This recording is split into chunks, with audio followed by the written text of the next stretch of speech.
View from the Gutters, episode 57.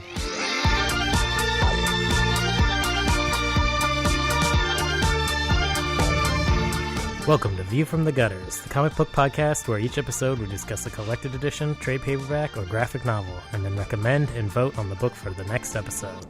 Warning: the discussion portion of this show has massive spoilers for that book.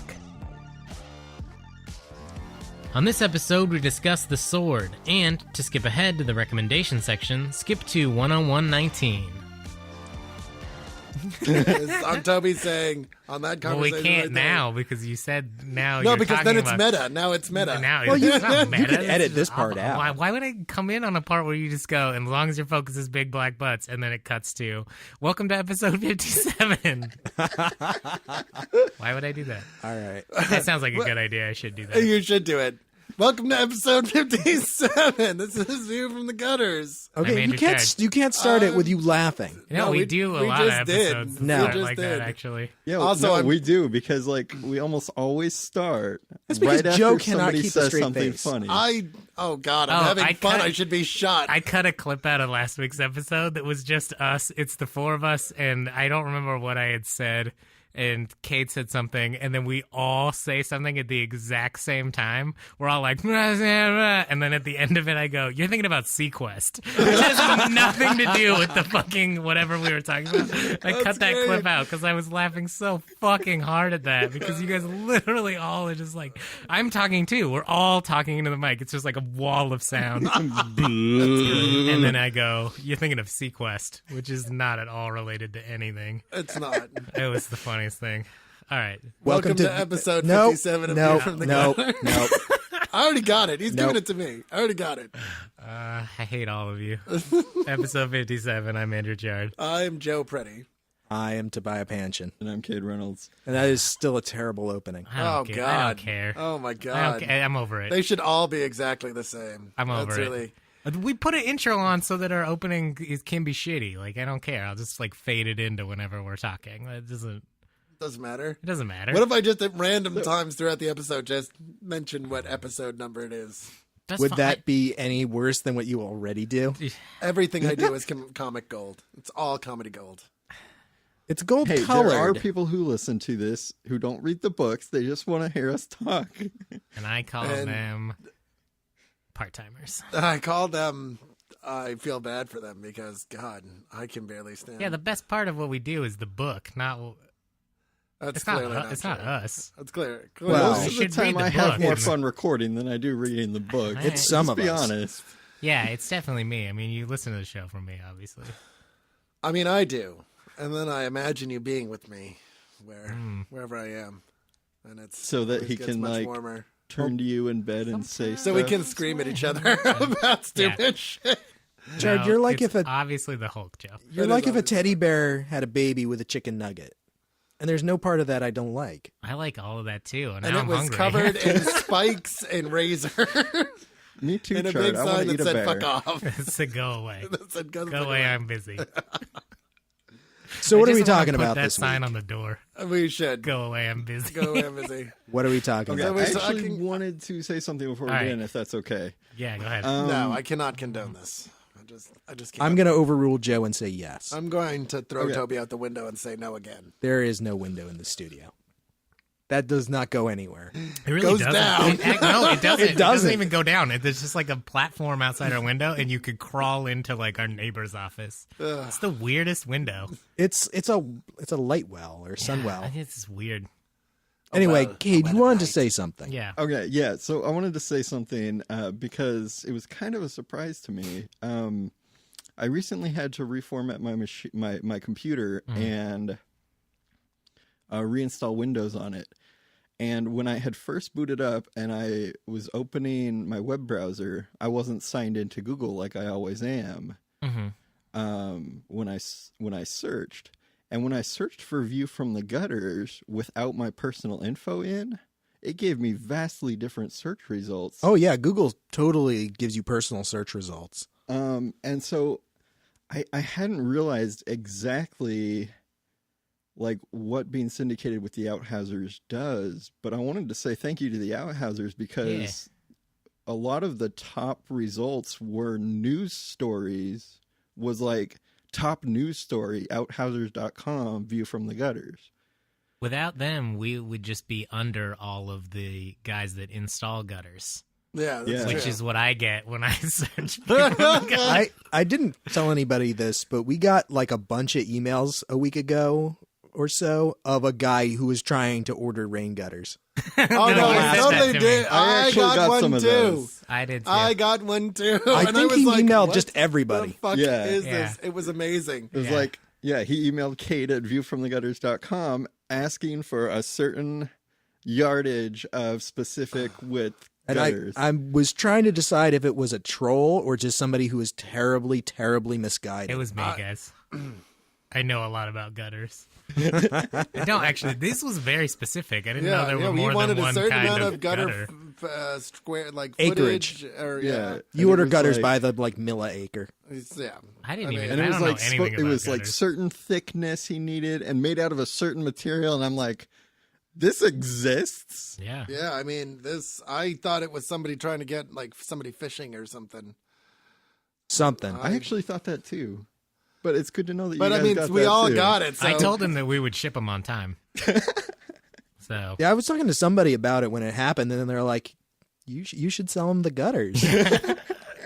Like I comic did. podcast and actual rain gutters. yeah, I sold Dude, them to I him. mean- He's gonna be disappointed when it's just a care package full of candy, but maybe he'll forget. Maybe he won't. Maybe Not he even wants good some candy. No, it's all that stuff that they send me when I order audio gear, like I those sent- Smarties and stuff that were in here for like a month.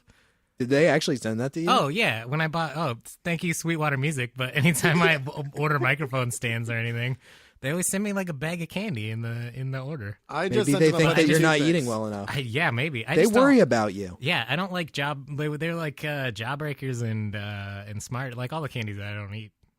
I like gummy candy. Gummy Sweet candy is foods good. for a sweet man, Chad. Yeah, hey, I think it's just kind of them to send us candy. I agree. So I just forwarded them. I regifted them to this gutters guy.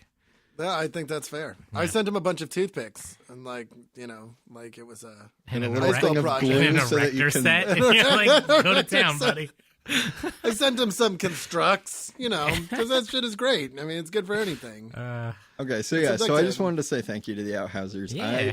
It had not really occurred to me exactly how much they do for us. Yeah, So. and they're also the home of the DC did something stupid today counter, which is How long has it been since DC did something Or stupid? how Which long, unfortunately, in my opinion, because I found it fucking hilarious, is not updated as frequently as it used to be. That's true. Well, Well, because that's because it got to like 61 once without it counting over, and it's like, really, it's been 3 months since they did something 61 is 2 months. 2 months. Yeah, Holy shit, it is. yeah.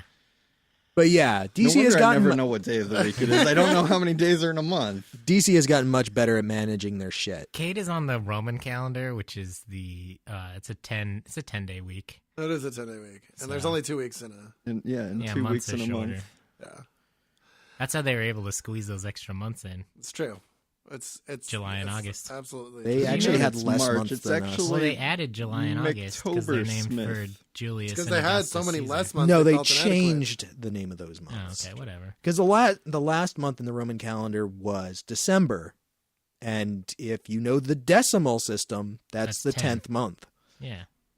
So didn't they add It's, 2 months? It is for true. No, they because, just renamed them. October 12. used to be. They 8. stole days from other months and added them to their month. We have 12 months, right? Yes. Okay, so how is December 10 if they didn't add any months? There were different numbers, and they also had like bonus time at the end of the year.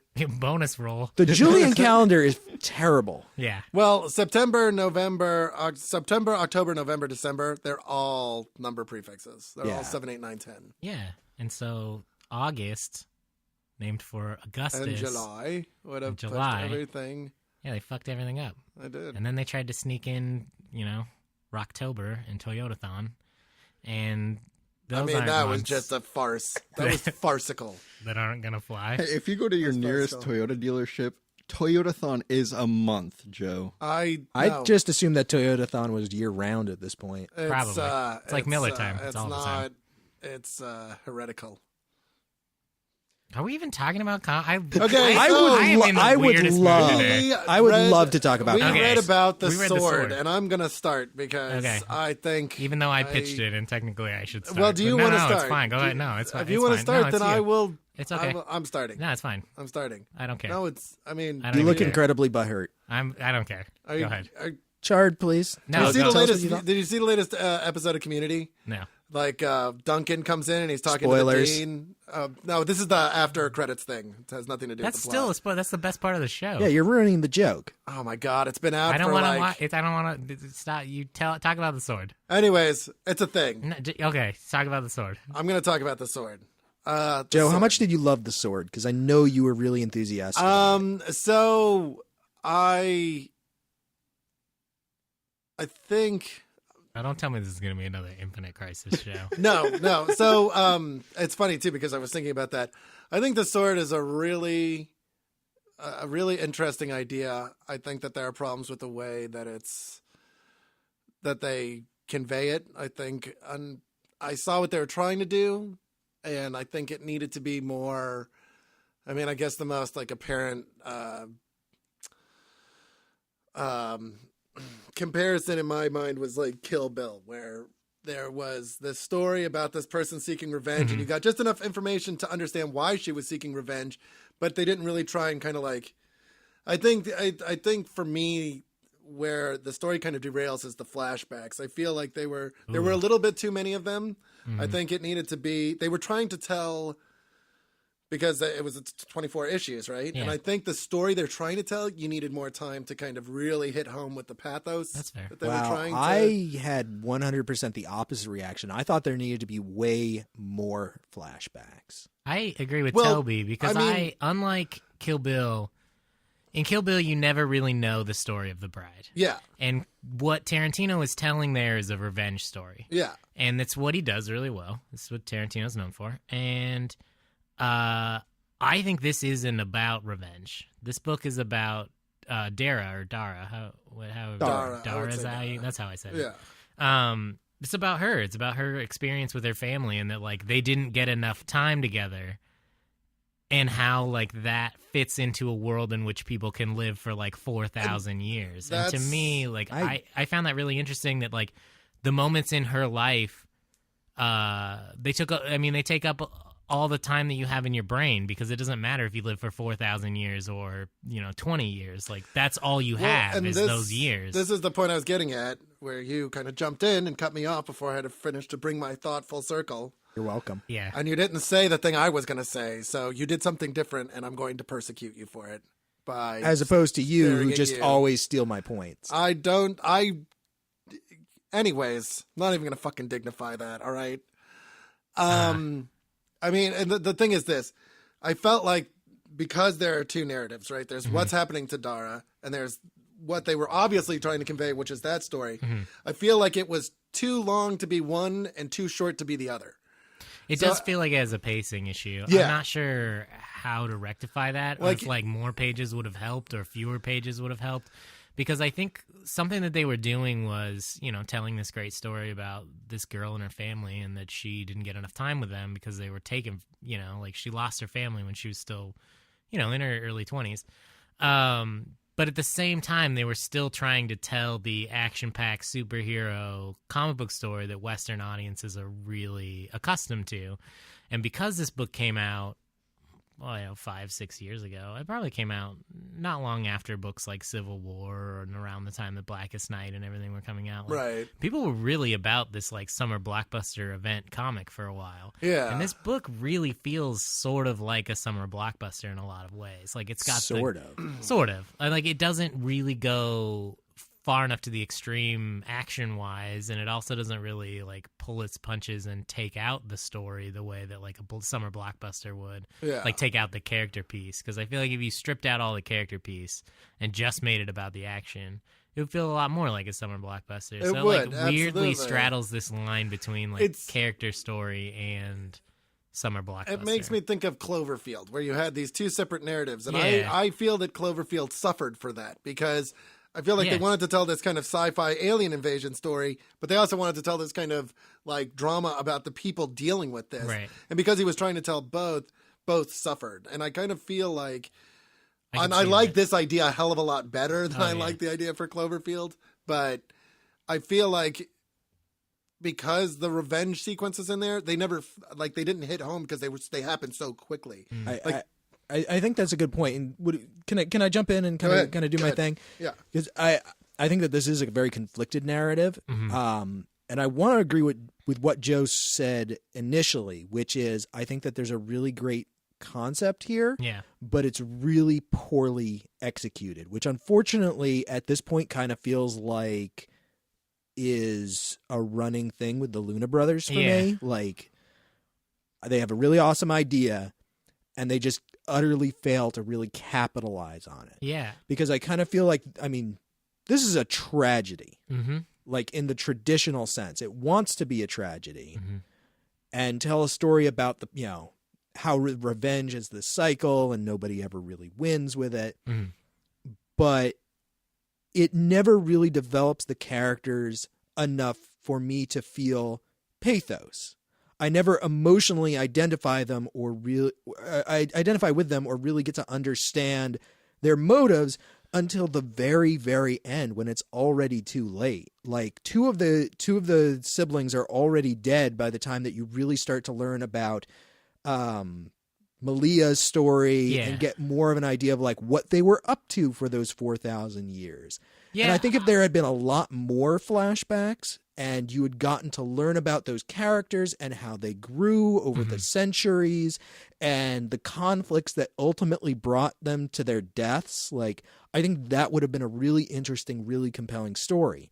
But you don't get any of that until like the very, very end when most of the characters are already dead. Yeah. And so there's nothing for the story to really do except action, action, action, punching, fighting, gratuitous violence against the main character, which is something that I actually had a very serious problem with. What, how much she gets the shit kicked out of her? Yeah, they basically give her a sword that heals any injury so that they can just, her legs get cut off, her jaw gets ripped off, she gets stabbed, her uterus gets ripped out. Like that was they the most inflicted one for me, ridiculous amounts of violence to her for no other reason than that they could. And they created a story and a narrative specifically so that they could. God, I'm trying to think of like great stories that I really I find that this is a pulp trope where the hero gets the shit kicked out of them all the time. Like, I watched Die Hard 2 the other day, because I love Die Hard, and fucking John McClane gets the shit kicked out of him. That's why it's called Die Hard. Yeah, but this is that story to me. This is a story where it's like, she doesn't have these powers for very long. These like jumping over buildings, cutting things in half power.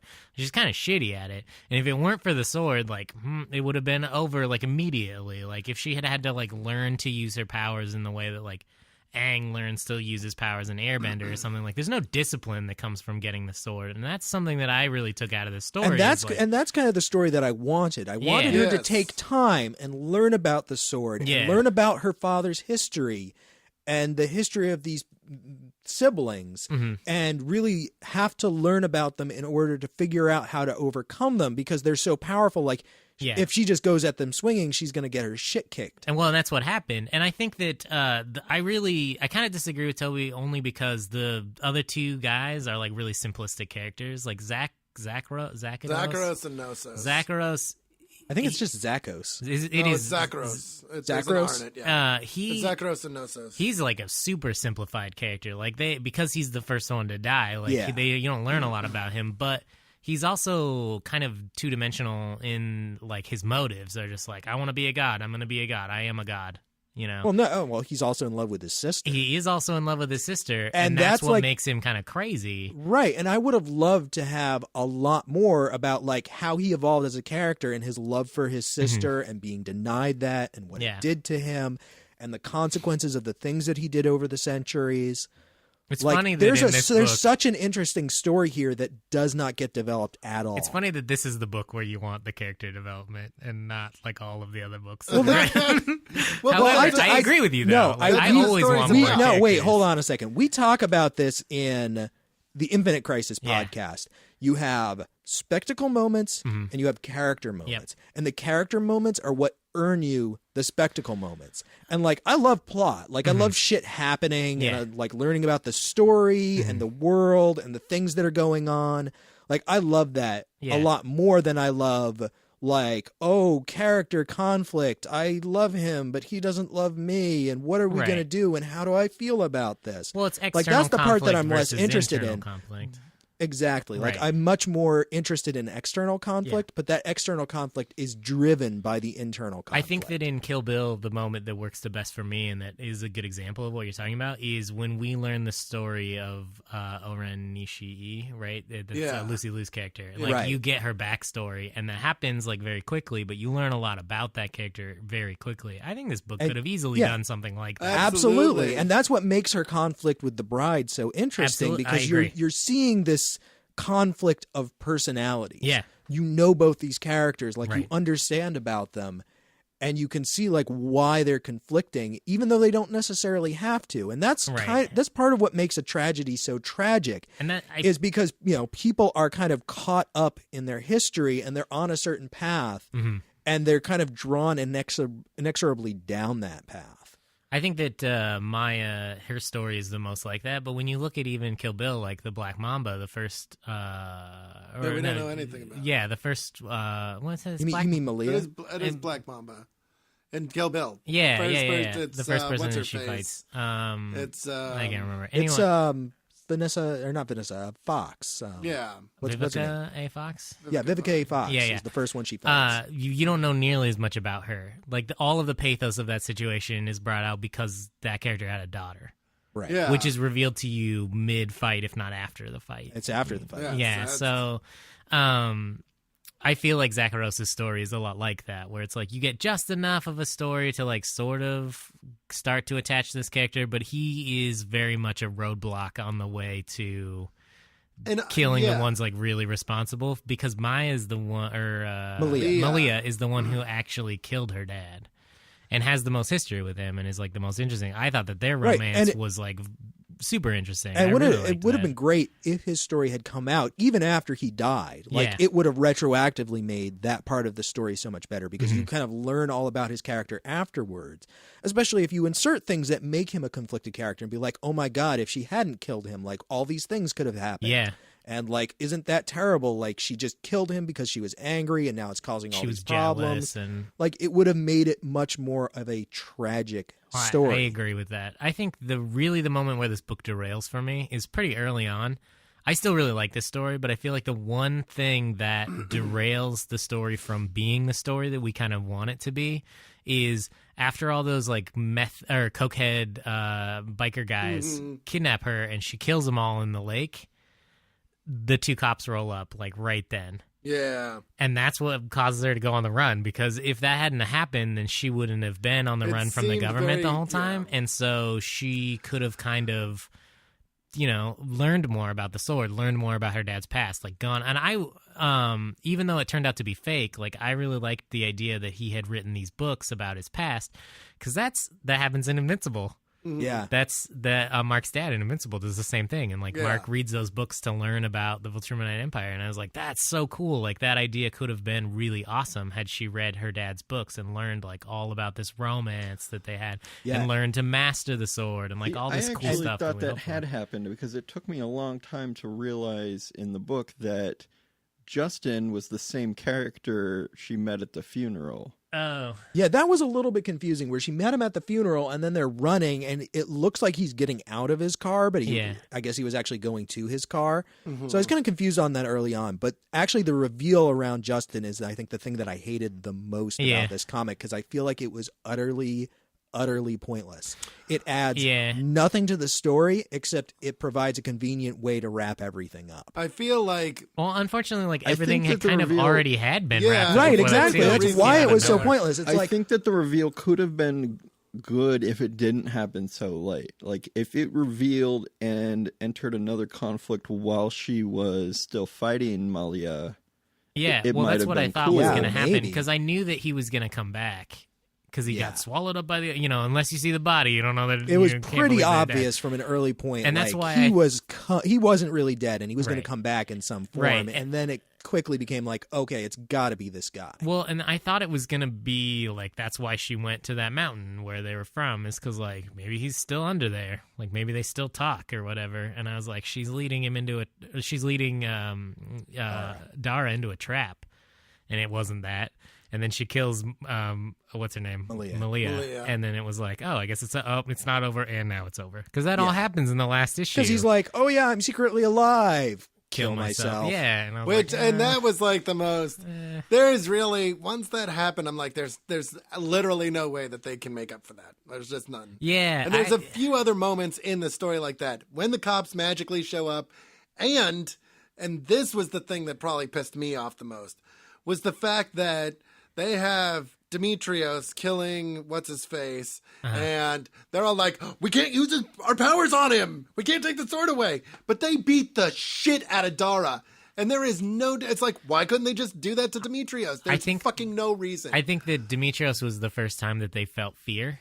And so, like, that to me was like, oh, they're like paralyzed by their fear. It was all fair, but 4,000 years earlier. Like, you don't know how they've developed their powers over that time. Because they talk about, like, oh, Malia, you haven't used your powers in a while. Like, you're kind of uncontrolled. Yeah.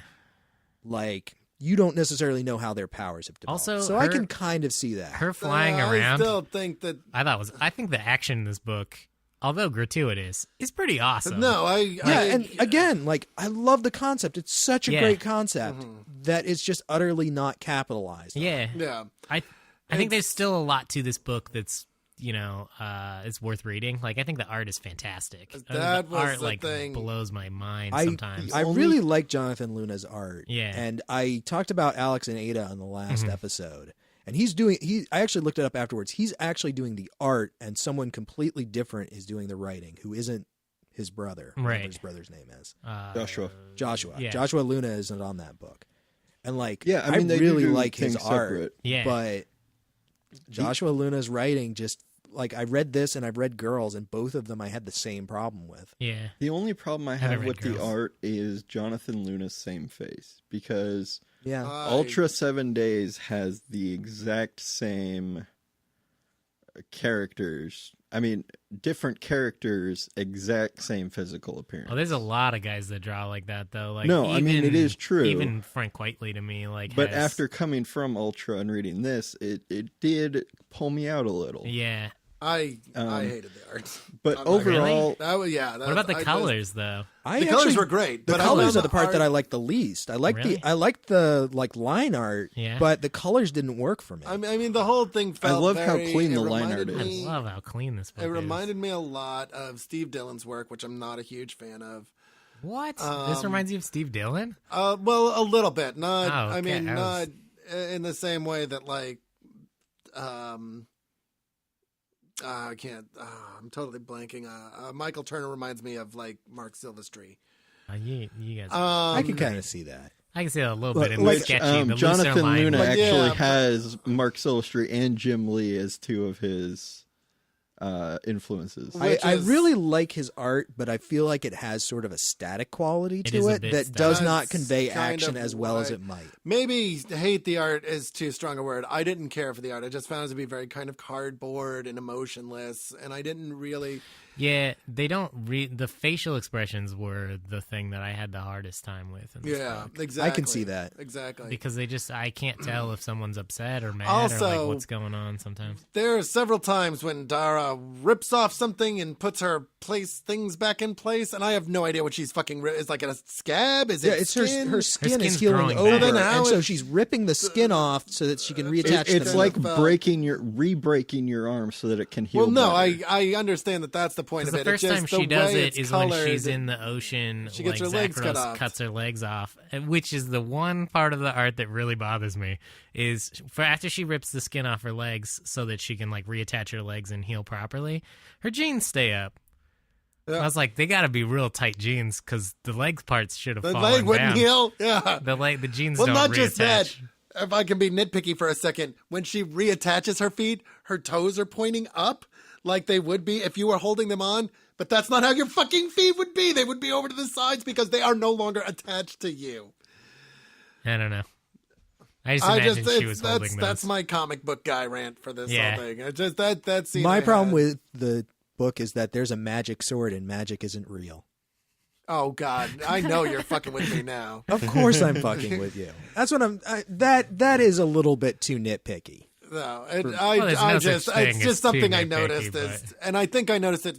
My dad, I mentioned this before, but my dad has an SCI, has a spinal cord injury, and so I spend a lot of time around people that don't have any muscle control with their lower legs, and that's.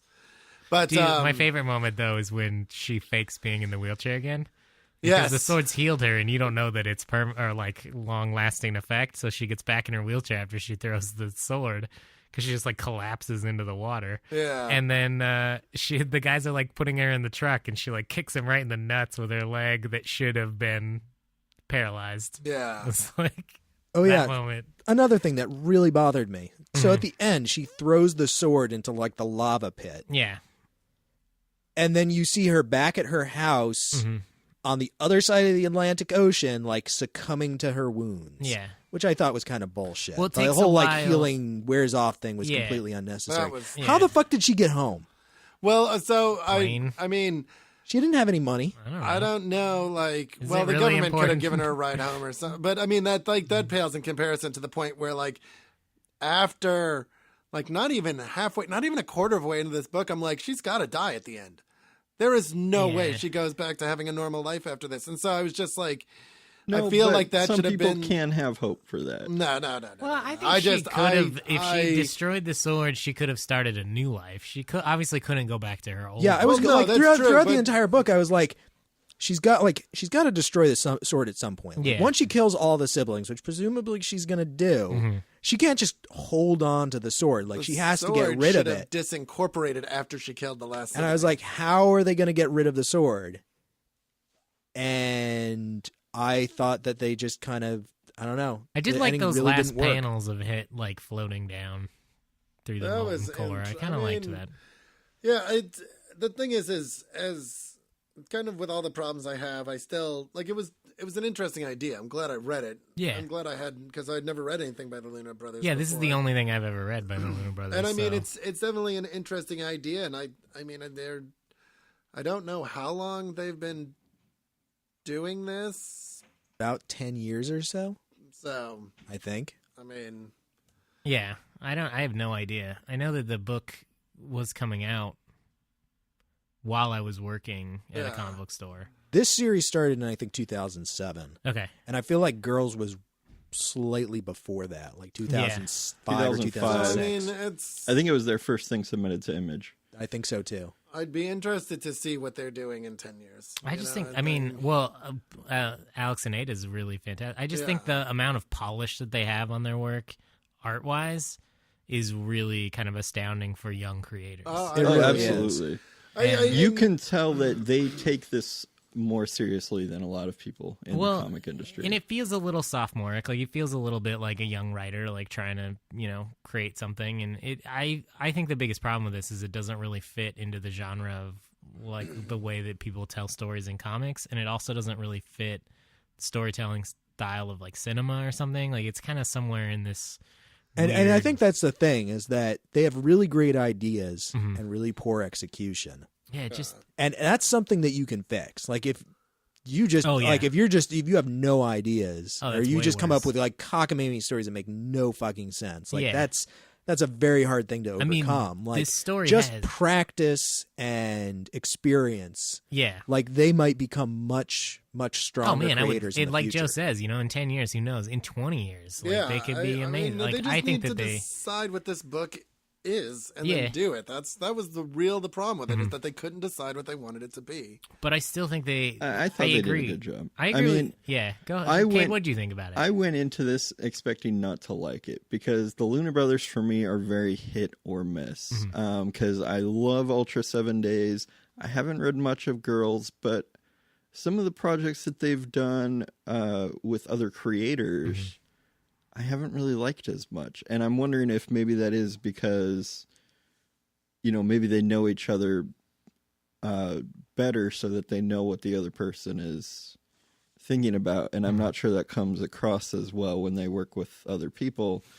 I went into it thinking I probably wouldn't like it. And part of that was because my first flip through, I saw the same I saw the same.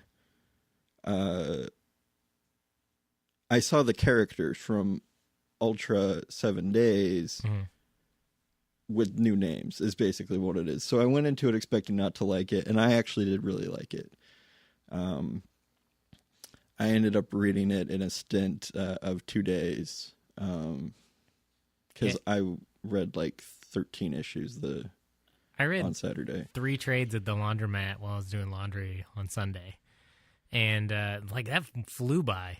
Like this book has a really fast pace. And like whether you love it or not, but like it reads really quickly. Like it goes. It does. By. And one of the things I liked about it is okay, so Joe kind of touched on the violence, and the uterus thing did bug me quite a bit. I thought that was over the top. I found it slightly poetic. But well, because she can't have kids. No, I and she understand, also Dara had to make her look shitty in front of the world because what was at risk there was everybody in the world going, "Oh, Malia, save us! You're gonna be you're gonna be our new god." And Dara had to be like, "Oh well, shit! Now I need to get her to just kick the shit out of me, so that she'll look bad on TV because everybody's covering this. So I'm just gonna make her as upset as I possibly can." And we've already seen that like Malia has like a terrible temper because she killed her dad because she was jealous over a girl. Like she's true. She's like a very like what's fun. I think that's what's most interesting about those three, the three brother and sister characters is even though they're 4,000 years old, they still act like they're like 13 because nobody's ever put them in their place. Like nobody's ever been like, hey, you can't be a little whiny baby all the time. Like you got to get your shit together. I mean, like nobody's ever told them that, and like. And I think that the second brother, Nosos,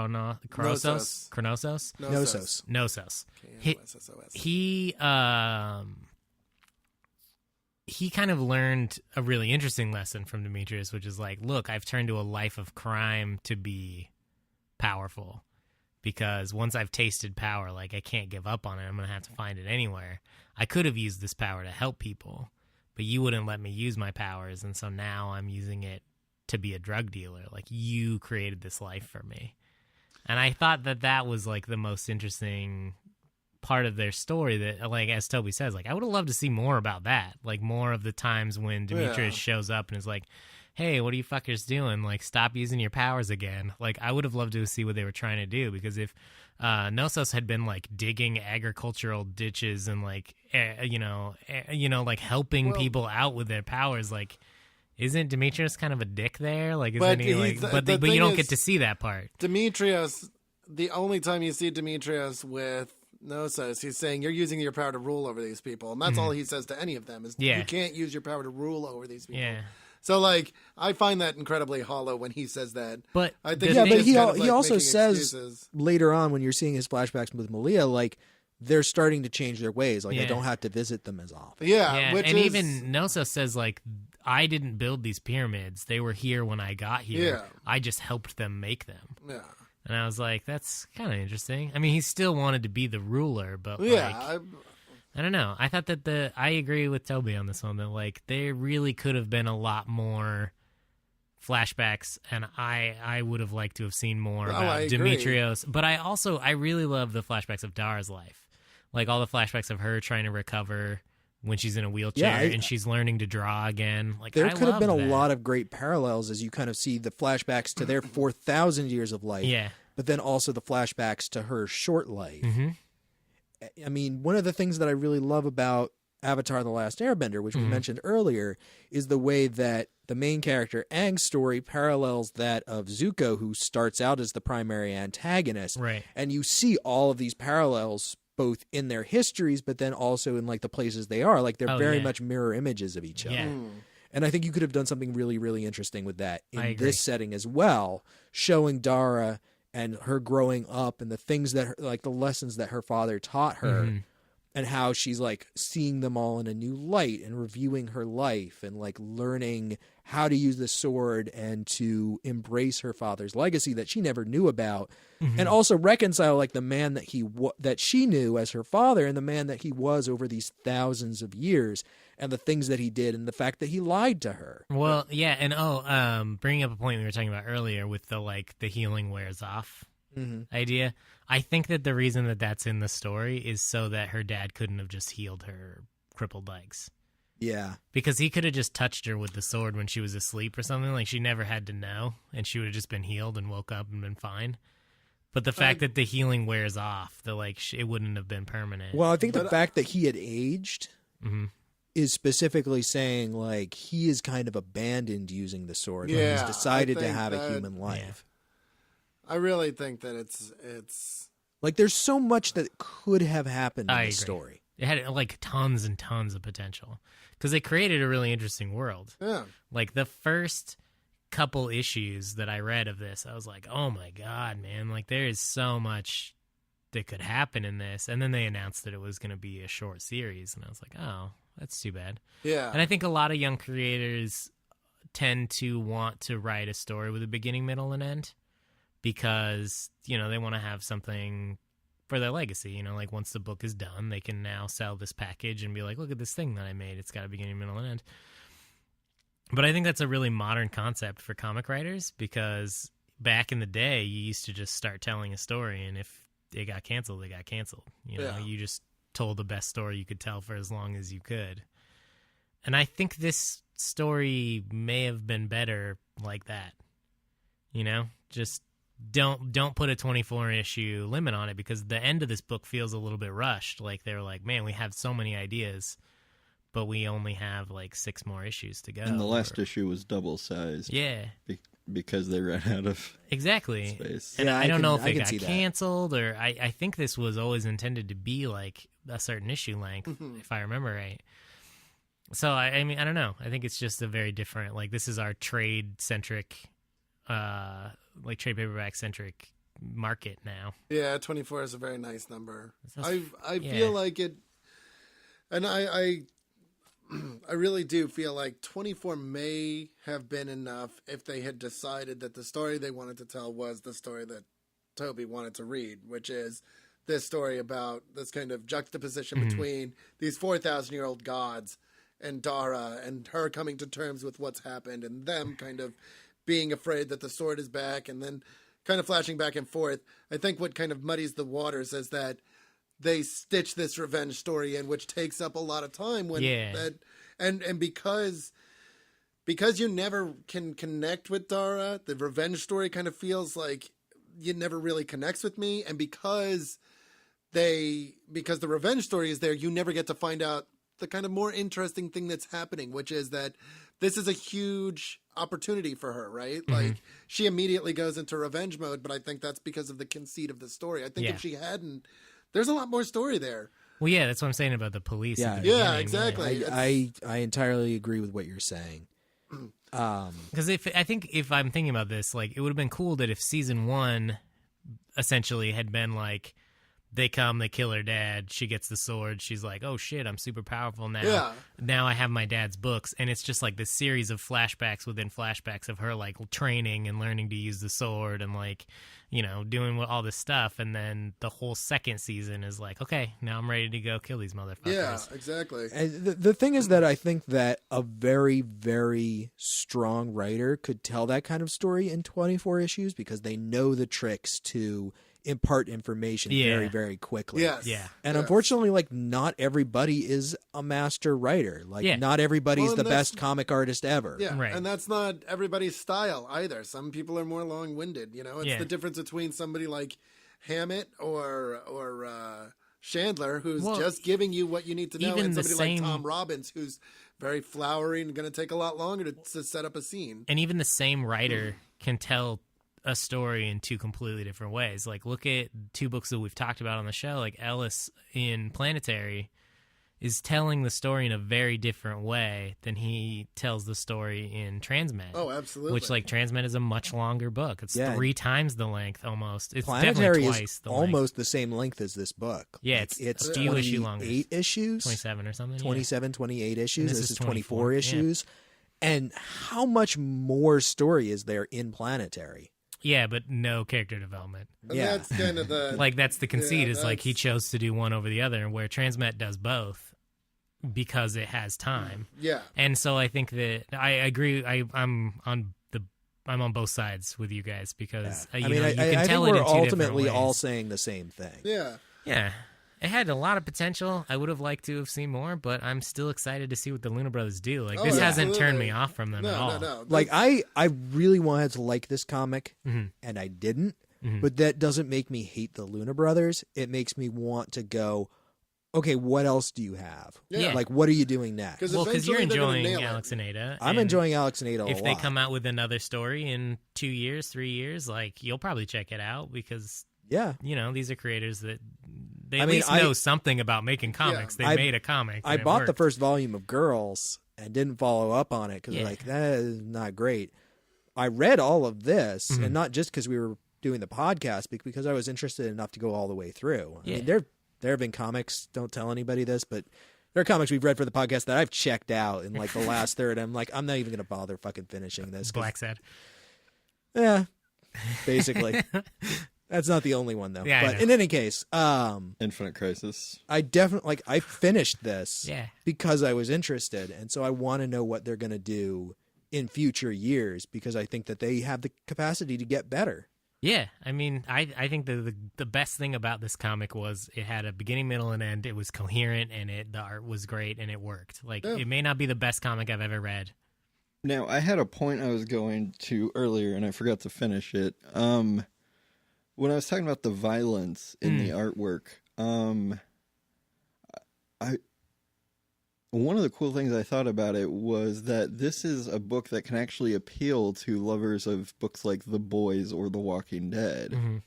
The people who like the gory, gritty stuff. Oh, yeah. That those situations do appeal to people who like those books. So that's kind of a point for it.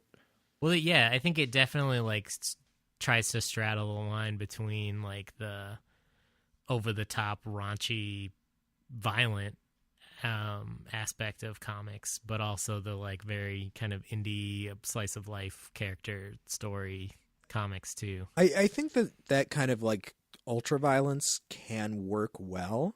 I think Invincible is a good case study for that, because Black Summer.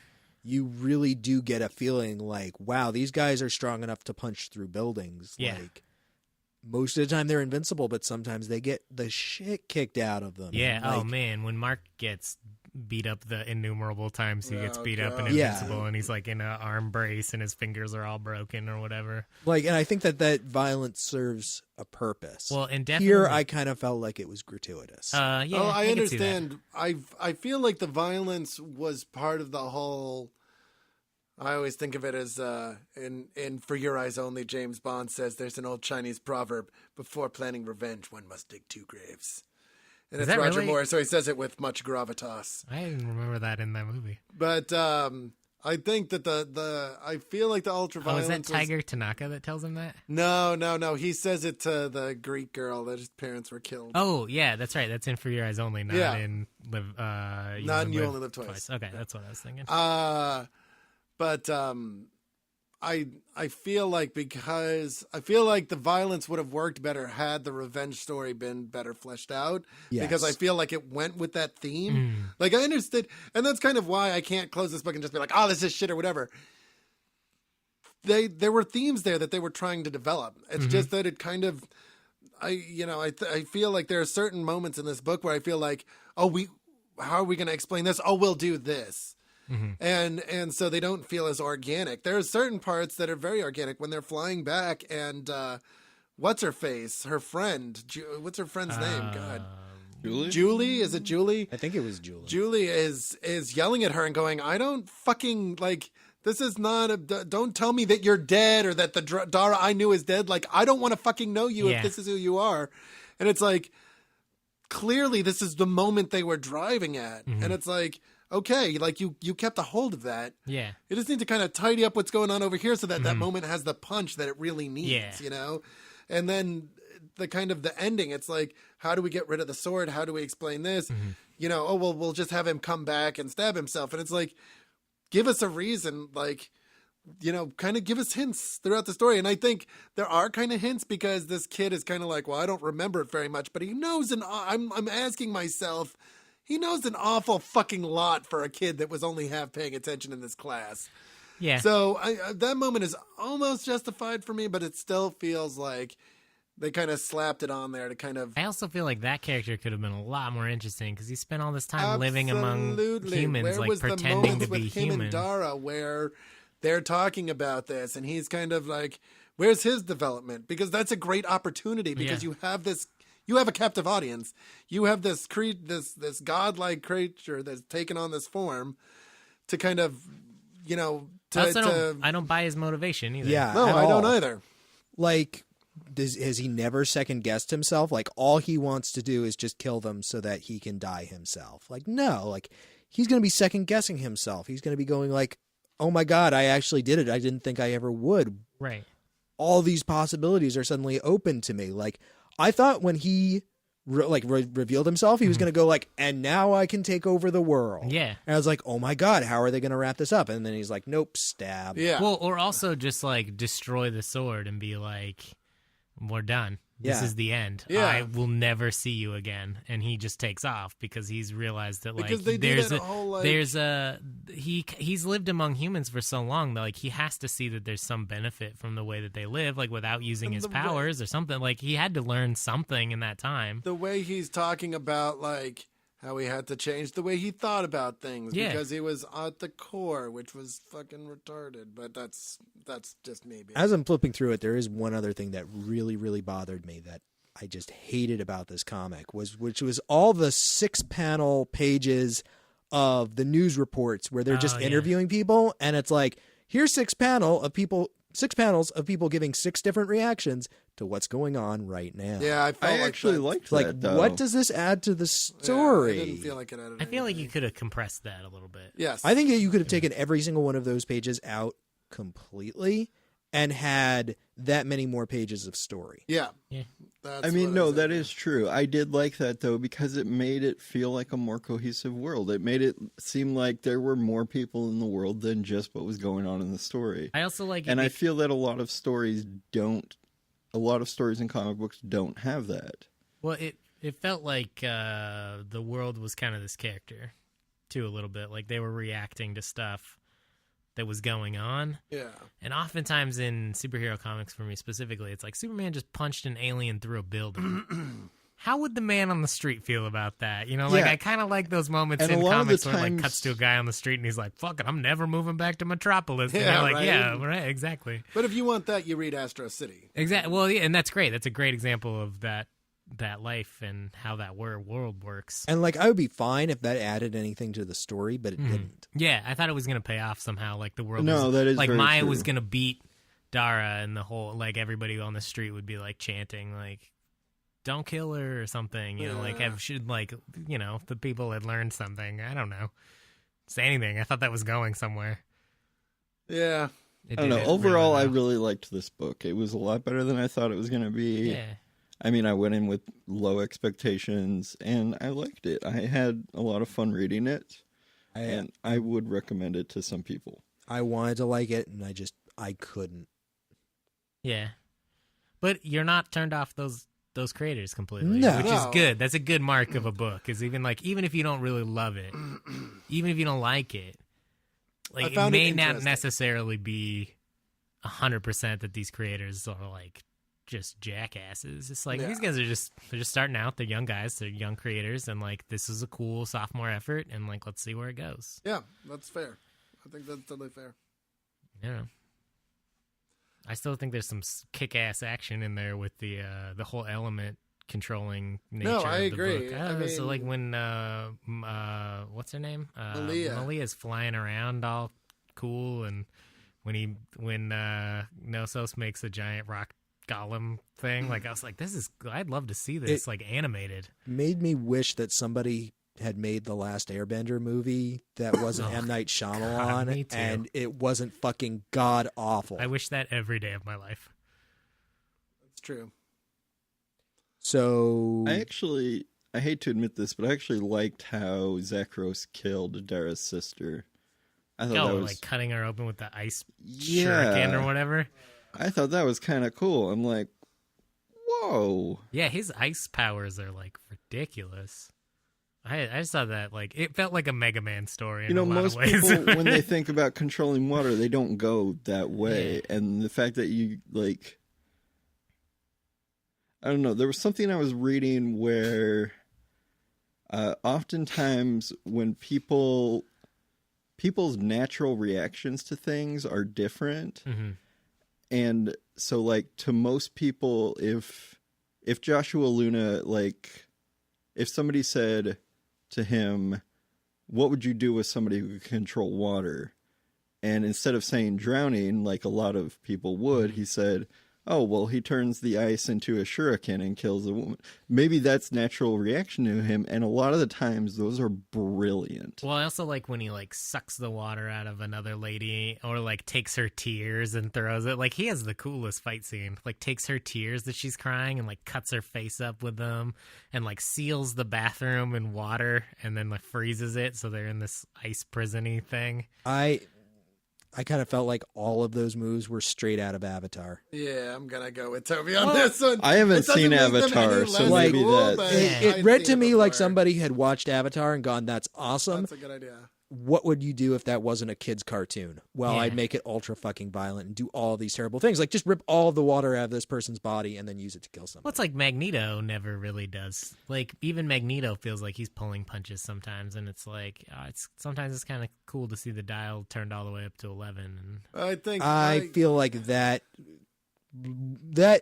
goes too quickly in the direction of Mark Millar. I don't think that's... I don't... Like when you're just like, I'm just going to turn the dial up all the way to see what happens. I actually liked then you Ultimate, get Mark Millar. so screw you guys. I don't think that that's Mark Millar. Like, I think Mark Millar is just not a very good writer. Like, I don't think that has anything to do with when you turn the powers up to 11, because I think if you would give someone who can write well and go, all right, I want you to take all the X-Men with all their powers and write them at the fucking maximum level of killtastic you can write them, you don't get Mark Millar. No, I agree. I mean, I think you get that person writing a story about that thing. Like, I think you get Garth Ennis. Do that. Well, no, it's extreme. No, you don't get Garth Ennis the either. extreme writing the extreme of superheroes, like taking it to the absolute extreme, does not equal Mark Millar. Those are not two necessarily, but it's different very things. Easy to go that way. Because I can't even talk. I want to talk about fucking the book, The Worst. But we can't because we haven't aired that episode yet. But because I have examples from that I've I referenced it on the show. I don't know if you guys have noticed that. I try not to, but sometimes I reference that episode. Yeah, it's not even out yet for people legend. to listen to. Yeah. It's a legend. One day we'll release that episode. Not if we stay on track. One of us has to get hit by a car for us to release that episode. So, which could happen. You never know. I walk across the street. Joe, it's time to pull out your secret files on how to kill you. Okay. I can't use that example. However, I feel like the problem with The Boys isn't just that these are superheroes using their powers. It's that they're all fucking dickheads that all they want to do is like bone ladies and like put hamsters in their butt and like go to Herogasm. Like, it has nothing to do with the fact that they're using their powers to the absolute extreme. Because I think when you have someone writing, oh, what if this character used their powers to the maximum ability that you could use them with, you end up with stories like Miracle Man. Like how Neil Gaiman took the direction that Neil Gaiman took Miracle Man. And I think that turning the dial up to 11 doesn't necessarily immediately lead to it doesn't. Superheroes being dickhead assholes. It doesn't. But the temptation is there to just go, I'm just going to turn the dial all the way up just to see what happens. And they don't actually have an interesting story to tell. It's just crazy and over the top and nothing of value is produced. I think that is selling a lot of writers short. That you could easily tell a really compelling story in which someone uses mutant powers to like the nth of the ability. Well, even Joe, who's it? Joe Casey that wrote Cable Deadpool? No, it's who wrote Cable Deadpool? When Nathan Summer, when Cable's powers aren't inhibited by the techno virus or whatever. Organic virus, he becomes. I wish Eric were here on this episode because he would remember. But when he becomes like all powerful super mutant and like uses his powers well, and at no point in that book am I ever like, Mom, that's not how those powers would work. Yeah. But the story is still like interesting, right? I guess I'm just saying it's easier to write a bad story than a good story. I agree with that. I think that's true in general. Like, no matter where the dialogue could be said at one, it's still easier to write a bad story. I'll write you a shitty story right now if you want. I got some paper. I got crayons. Okay. Let's make it happen. Wait, you have crayons in here? No, I don't. But do we have anything else to say about the sword? The S word? No. Try it. I'm glad. You know what? At the end of the day, I would rather see a good idea executed poorly than a work that was devoid of any kind of good idea. I mean, I guess is where I'm And some of us really liked this book, so yeah, it was half a win. Yeah. I think that if one person reads something that they wouldn't have otherwise read and likes it, that's a I never would have picked this up, honestly. Yeah, and this is the second time I've read this. The first time I read it, I think I liked it a lot more because I hadn't read nearly as much stuff as I've read now. Yeah. But I still think that it's at least worth looking at. Yeah. Like I still enjoyed it. It's not the first thing that I would pitch to a neophyte comic reader. No. But if you're experienced reading comics and you're just like, I'm looking for something because I haven't read something. If you've read a ton of superhero stuff and you're like, I don't know what these indie books are all about, like I'd probably hand you a couple other ones before this, but like this might be in the first year of reading I hand you. Just like, hey, just try a bunch of shit and see what happens. Like, see what sticks. I mean, I don't know that I'd recommend this to somebody, but on the other hand, I don't think I'd ever say don't read that. Yeah. I'd probably say that's about where I am. Well, and they have a lot of fans, the Luna Brothers, and they so totally, like, they've got a good following and. But so does Rob Liefeld. Yeah, but he doesn't show up to his signings because he's a dickhead. Great picture the other day. I was watching this documentary on PBS, and it was a picture of Stan Lee, and like Rob Liefeld is standing on one side, and Todd McFarlane is standing on the other, and I was like, somebody should have just opened fire. Great. That's all your problems solved right there. They're talking about the formation of the image, and it's about like a third of the problem. Yeah, it's just but if that had happened, we never would have gotten Brandon Graham's Prophet. This is true. This is very true. And, which just goes to show you that you can get gold out of the worst fucking turd. Yeah, absolutely. Right. With a good writer at the helm. Yep. True enough. So, recommendations? Yeah, Joe, what do you want to read this week?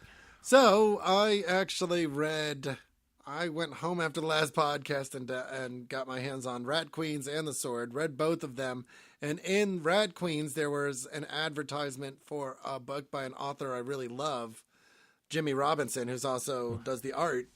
And he does Bomb Queen, which I'm a big fan of. It's great satire, kind of very tongue in cheek in the kind of the same way that Empowered is. Yeah.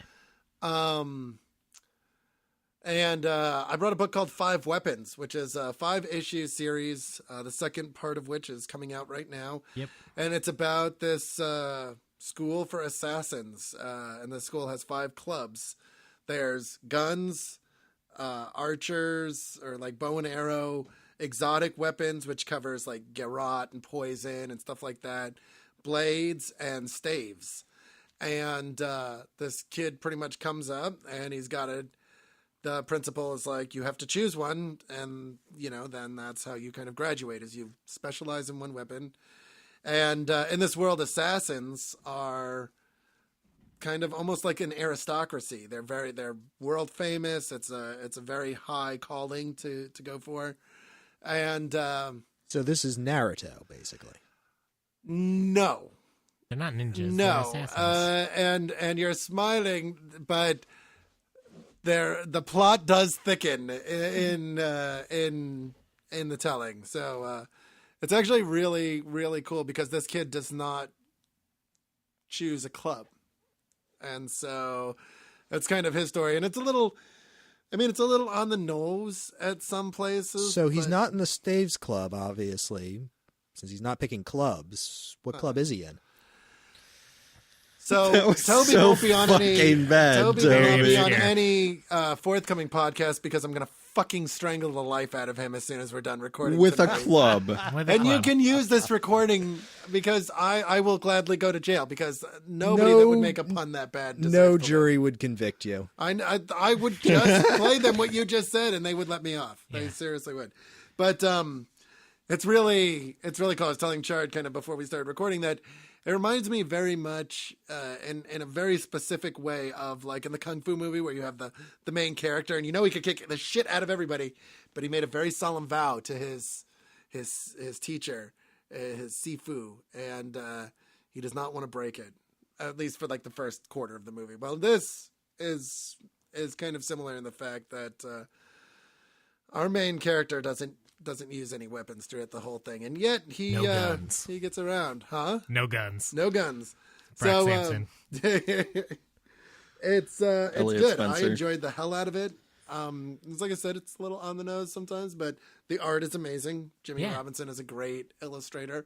I love the colors. I think the colors are really, really cool, and it's just kind of a fun read. And I think there's some interesting stuff there to talk about. Sweet. Cool. Cade, what you got? So I this week I brought a shot out of nowhere. I was looking at my books and I was thinking what other people have not read, and I think I found one that nobody here has heard of except maybe Chard because he was working at a comic shop. There's some books that slipped under my radar. And it's written by Joe Kelly, which I thought was very interesting because it's not something I would think of when I think Joe Kelly, but it's called Space Ghost. Oh, I remember when that came the out. miniseries. My God, it's actually Space Ghost. Yeah, it really is. No, it's actually. And it is a telling. After DC got their hands on the character, they wanted to make an origin story for Space Ghost, and they hired Joe Kelly to do so. And this is the origin of how he became. Can I see? How he went from space cop to Space Ghost. I just want everybody to know that. Wait, he's actually a ghost? I just thought that was his like superhero identity. No, that is. Yeah.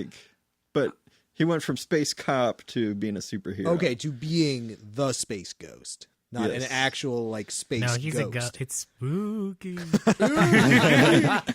Too spooky. What were the names? What were the kids' names? Jan, and I have no idea.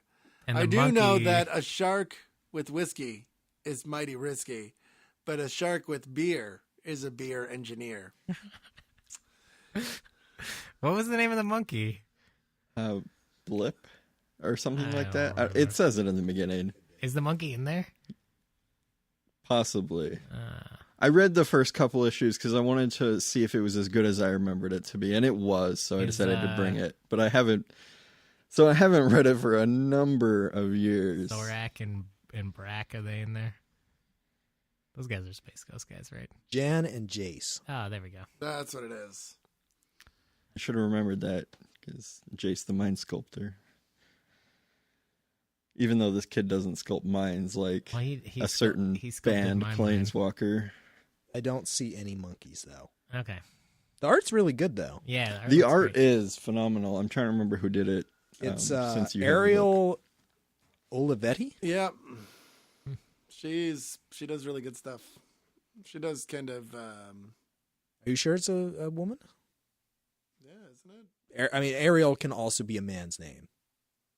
Maybe I'm thinking of somebody else. I mean, it could be either one. I'm just saying. I don't know. Just from the name. Can I get the Jeopardy theme? Did you have anything else you wanted to say about it, Cade, or can I go on to my rec while Joe looks that up? Oh, I was just looking up to see what the monkey's name was. I think it's Flip. Yeah, that sounds right. Joe, this is Joe Kelly, right? It is. It is. Okay, I was thinking about somebody else. It is a guy. He's an Argentine. Yeah. See, I had an Argentinian professor briefly in college whose class I dropped almost immediately because he was god awful. And his name was Ariel. I was thinking of. She does the cheesecake pictures. Oh Not a Blip. So I was right. It was Okay. BLIP. Joe Kelly is one of the Man of Action teams. I've recommended a book of his before, but he and Joe Casey and some other guys are the guys that created like Ben 10, and they've done. Which was the guy who did I Kill Giants? That is Joe Kelly. That is Joe Kelly. Joe Kelly. And this is Joe Casey? No, this is Joe Kelly. Okay, it is Joe Kelly. So So it's the same same guy guy who did I Kill Giants. Yeah. Yep. And And Deadpool. Four Eyes, which I recommended on the show. That Deadpool run was terrible, by the way. Don't ever read that. the What? best Deadpool run ever. Oh yeah. Joe Kelly's Deadpool. Yeah, no, he actually started kidding. the Nobody would rise to my bait. I'm no, disappointed. because you The- do it too much. I don't care about Deadpool. the first Is that a bomb ongoing to drop? I Deadpool don't was think done so. by Joe Kelly. The first Before what? The that- ongoing. Yeah. Yeah, before that, Deadpool was only miniseries. So I brought a book. I picked this up this week and like was gonna read it. I have not read this book since I was 10. Yeah. And I feel like I've had just enough. I mean, it's been 20-something years at this point. I feel like maybe I'm ready to reread this. So I The brought question is, am I ready to Yeah. read I brought this? one of the comics that changed comic books Oh, yeah. forever. I brought Mouse by Art Spiegelman. If you're not familiar with Mouse, it is the story of it's a biographical comic, Mhm. only with like cats and mice, about Art Spiegelman's father and his experiences as a victim of the Holocaust in a concentration camp. Mhm. And so it's kind of the story of World War II through the lens of this German Jewish man Mhm. in like Auschwitz, Yeah. I don't remember what camp he's going in. through the going through the war, Yeah. as He's told in- with he's mice in and a cats and couple. frogs and stuff.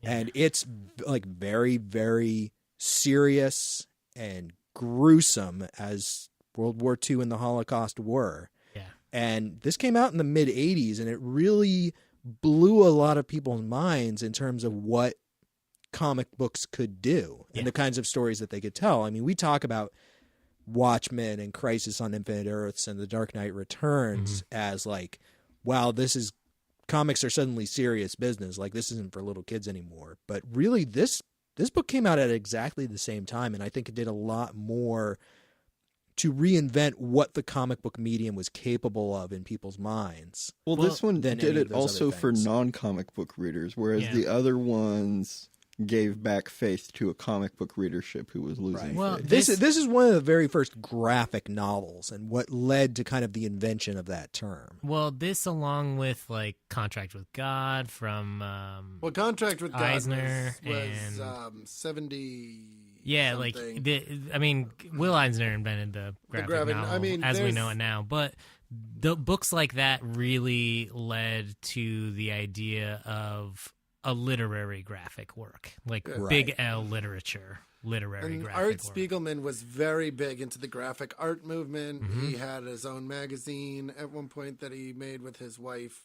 This book is like And- magnificently illustrated. Yeah. and, like, It's- And it it's- is a if- masterclass in storytelling. If you want to understand the evolution of comic books Yeah. as an art form, Mouse is- this is something that you absolutely have to read. yeah, Mouse did for independent and underground comic works what The Dark Knight Returns did for superheroes. It reinvigorated it.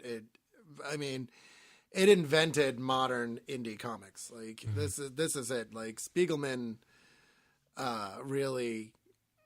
This is It an changed important the work. game. Yeah, it did change the game, and this is not just an important comic work. This is an important literary work. yeah. And it is, I will say, if there's probably a few of you out there that are listening to this that maybe haven't read Mouse before, it is intense, and you do not want to read it in one sitting. And I No. definitely do not give it to a child. And I do mean, I not said that I by read it when I was yourself. 10. My parents had certain, I don't want to say proclivities, but they did not keep things away from me in a way that maybe they might have. And in some cases, that was really good because it kind of opened me up to a lot of things that I may not have necessarily seen until They I let was you much grow on your older. own terms. Right. They were kind of willing to let me pick something up, and if I didn't like it, I'd put it down. But this book scared the bejesus out of me. And I think Barefoot Gen was worse. This And I book- read that at about the same time. And I got a lot out of this book, but I probably should have waited until I was at least like 12. Well, and the thing about Mouse is that it's not just about the Holocaust, it's also about Art Spiegelman's relationship, because it's told as Art Spiegelman's father telling him what happened, and then he's relating it.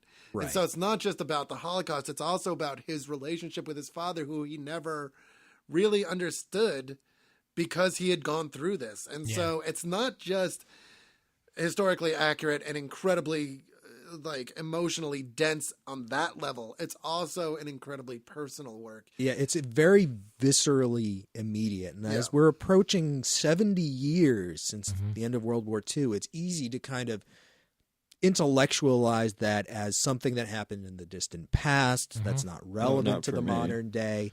Yeah. And I think telling it through a visual medium makes it so much more real and immediate in a way that pure text can't. And using the animal metaphors removes any trace of what do you call it when with the past, and you have I was actually just about to disagree with you on that, because this book this book for me is a lot like Black said. Just because they're animals doesn't make it any less hard. No. That's not what I'm saying. I'm saying it removes the sentimentality of it. And so it portrays it in a way that hits you much. I think if this book was filled with people, it would be much easier to divorce yourself from it. But because it's not, because he uses the visual metaphor of the animals, it's much, much more difficult to divorce yourself from it. Yeah, so it sneaks around because you look at it at first and you're like, oh, it's cartoon mice. Cats and mice. And then when the shit starts hitting, like, it really grabs you in a way that you can't ignore. Yeah. And this is... So I agree with you, Cade. It does. This is the complete Mouse, which is Mouse 1 and 2. Yeah, I borrowed Joe's edition because he has a really nice hardcover. There's a companion to this as well. MetaMouse, which is the exact same size and binding from the same people, and it has a DVD in it. And it's got a bunch of stuff, which I want to get. It's basically a book the exact same size of back matter, about like essays and interviews and articles and just like fantastic stuff. And I was flipping through that because I had never seen that before this weekend when I was at the shop, and I was like, oh my God, this is amazing. And next to it is Mouse, and I was like, I should really read Mouse again. And it's been like 4 years since I've read it. If you don't know this and you're looking for it, it's Mouse spelled Maus. Yeah. By Art Spiegelman. Yeah. So what do you bring, Chard? I brought another sad book. Awesome. It's Sad Book Week. God, so I had this book all picked out that I was going to pitch. I had read it, I had finished reading it this afternoon. I've been reading it a little bit coming up, and I'll pitch it on a later show, so I don't want to ruin it. But I was all excited. I was like, I'm going to pitch this book. It's cool. It's this new thing that's coming out, and I'm really liking it. And when I was at the shop this weekend on a whim, I had picked up a book that I had read part of before because it was coming out in single issues. So I had read like maybe the first 3 or 4 issues, and the whole thing's out, and I was like, oh my God, I'll just take this home and, and read it. And I was like, okay, so it's called Daytripper by Gabriel Ba and Fabio Moon. Gabriel Ba did the art for the Umbrella Academy, but these are 2 twin brothers from Brazil who've worked together on a ton of stuff. And I read this book. I just devoured this book in the 40 minutes before we recorded this show, and I got to the end of it and just wept.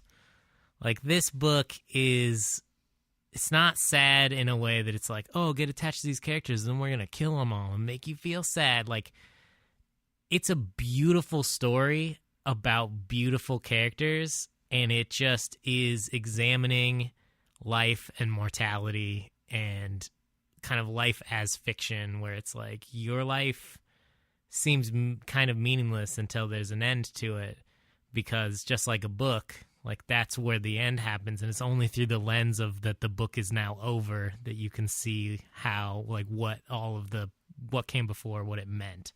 And it's this beautiful metaphor.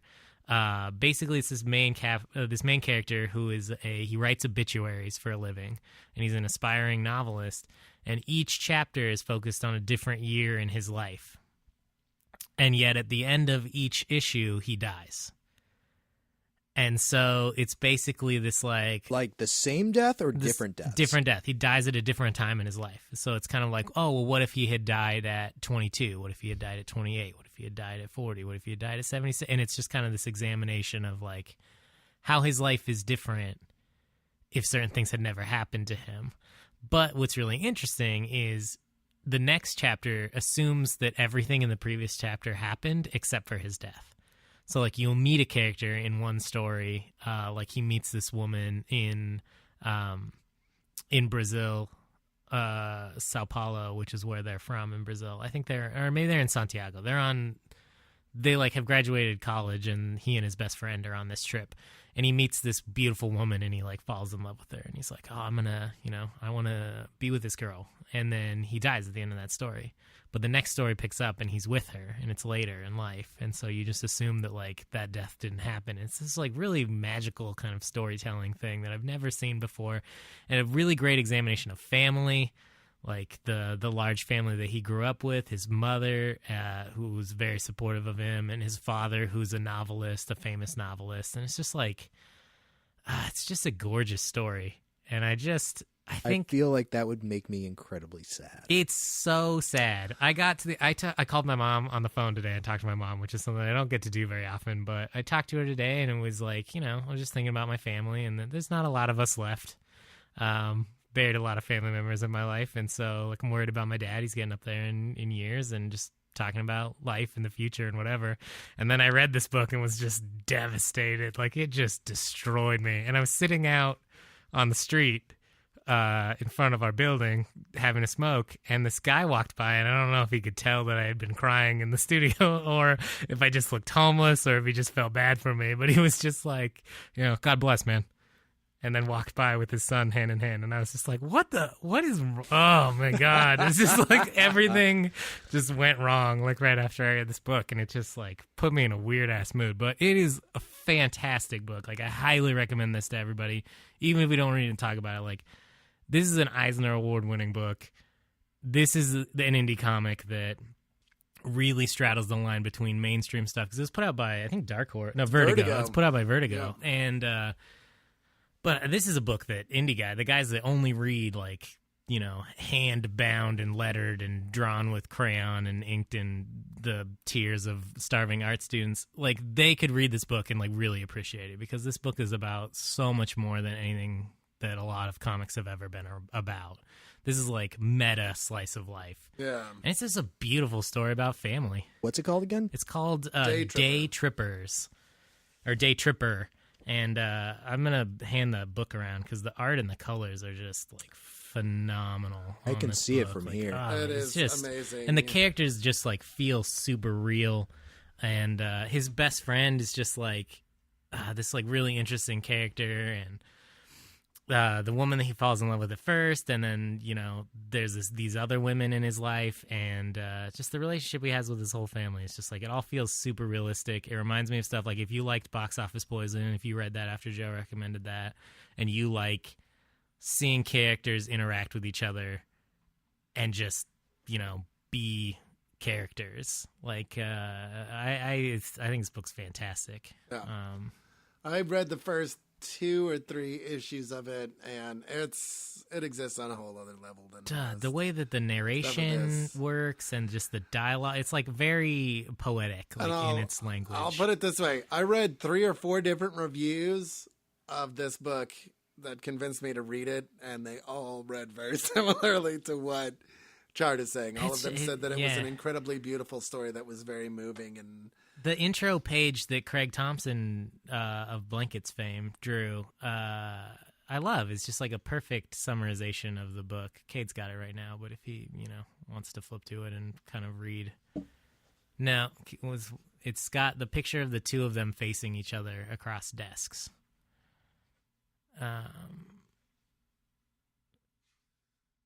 This is good airtime. This is good airtime. I was going to say something. Well, I think if... no, keep going. Here, Cade, hand it to me. If you're... I obviously can't use comic books. How do I turn page? How do you comic book? I think it's really funny that me and Cade were like, "Hey, I brought this thing. It's kind of fun," and then you guys were like, we "Heavy brought, artillery." The saddest books ever written. In my You say it's opinion. right at the beginning when they're facing each other over It's a table. It's the very It's beginning. not It's in before there, the is story it? even starts. Oh, here we go. Yeah. They call Brazil the country of the future. Yeah. Let me see the page. Yeah, that's Craig that's- Thompson. So are we Oh, gonna? that looked like let's- part of the comic to me. Yeah. Let's. Daytripper is an honest meditation on mortality. And the quote he has in there is he's like, Bit "It's more easy to cool. write about death." I liked that quote. It's like, I don't know where that is on that page. That page is kind of confusing because it's just like words and art everywhere, but I love it. Yeah. It's like the coolest thing. That's one of the coolest forwards I've ever seen in a Writing book. about death was easy enough. There's Yeah. far more happening in these pages, pondering the past, wishing for the future, but existing foremost in the experience. Yeah, I like that. Yeah. Can we move on to voting? Yes, yeah, let's Joe, do what that. do you?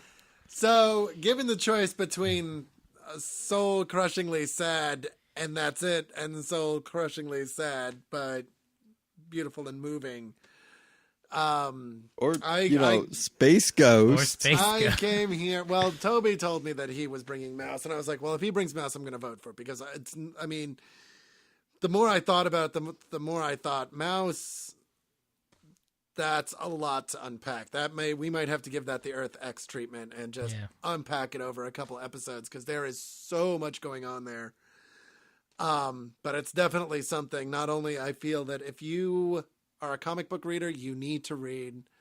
And it's something I definitely want to talk about at one point. I'm going to vote for Daytripper just because it's my kind of story. It's exactly my kind of story. And I finished reading it and I fell in love with just the little bit that I read. And Yeah, Joe, you also- of anyone here, this is for you. yeah. And the thing is also that I like sleep and Mouse does not promote good sleep. It promotes shivering in the cold and it doesn't. I'm making it out to be worse than it is. It is a very powerful book though, but And everyone should read it.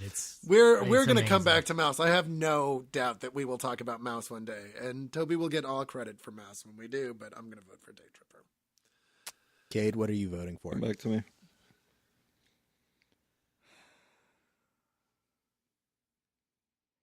See, now I'm torn. Because part of me wants to vote for Space Ghost. Just because it's unexpected. It is unexpected. I kind of want to vote for I hate five the weapons. way you guys vote. I wanna vote for I'm 5 all weapons, with anyone but- that's ever written in about our show about how shitty the way we vote is. I want to vote for 5 weapons, but I don't want to give Joe the opportunity at a win. Because he's just going to gloat This about is it. not. I hate all of you. This is not a mind game. Just fucking pick the book you want to talk about. I'm putting my goddamn foot down. Cade, what do you want to talk about? I don't know yet. Pick a book that you think would be the best for us to talk about. I'm going to vote for 5 weapons. All right, Okay. Cade.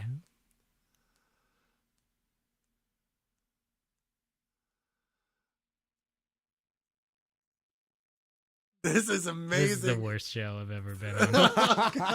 What? Why did I- Okay, why we did I need start to this talk show? about Mouse. I just don't know if I'm in a mindset to talk about it. I don't know if anyone ever will be. It's Yeah, so there is good. no you such thing just as a gotta. mind game. I I mean, think you you just cannot gotta be jump in. You cannot be prepared. Okay, well, It's like I've been learning to dealing with swim. medication issues lately. Yeah. And my disabilities have been crazy. So if we talk about Mouse, there's a chance I might not be on the episode. So I want to vote for. I mean, I want to vote for because we need to talk about it, Yeah, but I don't think I can. that's fair. So I'll have to vote for Daytrippers. I'm not. I'm gonna warn you. It is equally sad. Yeah, I mean, It I was think that if you want to stay away horrifically from any sad. emotional issues, then- Okay, well, it's sad that I don't know about, and Mouse I do know about. All right, that's fair. I think this also it's sad in a way that like makes you love your family more. You know, like is that if that's possible? It's No, I it's totally sad get it. in like these something that happened to these characters is very sad, but like emotionally the content is very Well, like Identity enriching. Crisis. Yeah, the content is a very emotionally enriching because it makes you feel good about the fact that we're only on the world for a little bit of But time. there's and- difference between sad like Vittoria De Sica, where you're watching this and it's kind of a sad, just ultra real Mm-hmm. movie, and beautifully uplifting, kind of, but still sad. I do think you would really enjoy. Poignant. I think you'd really enjoy this book, Kate. I think you would. And the art specifically, I think, is like... Yeah, no, I mean, it looked great. When I was flipping through it, I really want to read it. I mean, I know... yeah, it is going to be sad, but just like Identity Crisis, I can call my family. I can talk to them. This, what do you want to read then? Daytrippers is what I voted for. Okay. What are you voting for, What Chard? would you have voted for? Oh, probably Mouse. I think that it's like, I understand Cade's like apprehension of reading it, and Joe for sure. Like, I read this book and it just like is devastatingly sad. Yeah, Mouse was on my list when you asked me if I wanted to be on this podcast. Oh yeah, like 2 years ago almost. It's definitely a book that everyone should talk about and read, and I feel like it's like having kids. Like, you're never really ready to do it, and you just kind of jump in the deep end. And I feel avoided pitching it for 2 years. That's because I wasn't ready to do it. Yeah. And eventually I just got to the point where it's like, I gotta pull the trigger on this. I feel like you just gotta jump in sometimes into the deep end and be like, well, this book's gonna be really fucked up and it's gonna make me feel terrible for a while. But I agree completely. So everybody should read Mouse and then read Space Ghost. Yeah. Nice little palate cleanser for you. Yeah. Oh, well, I do that with a lot of comics. Mouse, go to reddit.com and go to r-aw and just open up all the windows and just alternate between the two. See, for those I of us already that, I already do that every day. Yeah. Like, I go to R is where I go in the morning to wake up, because otherwise I can't face the like soul crushing madness of what is existence. And for those of us who don't normally follow Reddit, when he says r-aw, it's actually reddit.com/r/aw. I think it's one of the default subreddits at this point. I think you're right. But my point is that it's like, you're like, you should try snorting a line of coke. Well, what if you already do 5 lines of coke every morning? What then? Well, then you just move up to heroin. Well, so I mean, the thing is right. But what is the soul uplifting equivalent of heroin that will buffer you from cat videos on YouTube? More heroin. I think the answer might actually be heroin. I think it might be heroin. It's like, I already do a line of coke every morning to wake myself up, and now that's not working anymore. Well, the answer for you is more cocaine, or to just stop doing cocaine and do something that's actually reasonable. But that's just me. I'm just caffeine enema. Exactly. This podcast has been brought to you by meth. It's been a while since I said that. We actually, That is our That was sponsor. before we got professional. When did we get professional? I missed that. We'd like to thank our sponsor, Drugs. Yeah. And we'll see you guys next time. Yeah. Thanks for listening. Read Daytripper, right? Read Daytripper. Yeah. Is that what? Okay. Yeah, that's what happened. I wasn't paying attention. Yeah. And we'll talk to you guys next time. Yes. We miss you already. We need a sign off. We have the outro. We do have this. Cue the outro. Like, this is our done. sign Unleash the outro. Our sign off was "Fuck you, Joe." Podcast over. Fuck you, that Joe. was our That's it. official sign off. All That's right. it. Bye, everybody. Bye.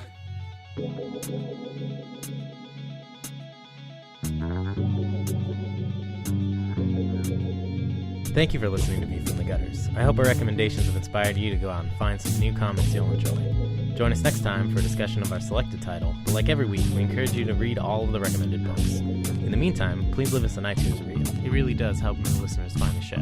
You can also like us on Facebook, subscribe to our YouTube, and follow us on Twitter at ViewFRTHGutters. Feel free to email us at contact@viewfromthegutters.com. Please send us any questions, comments, or recommendations you might have.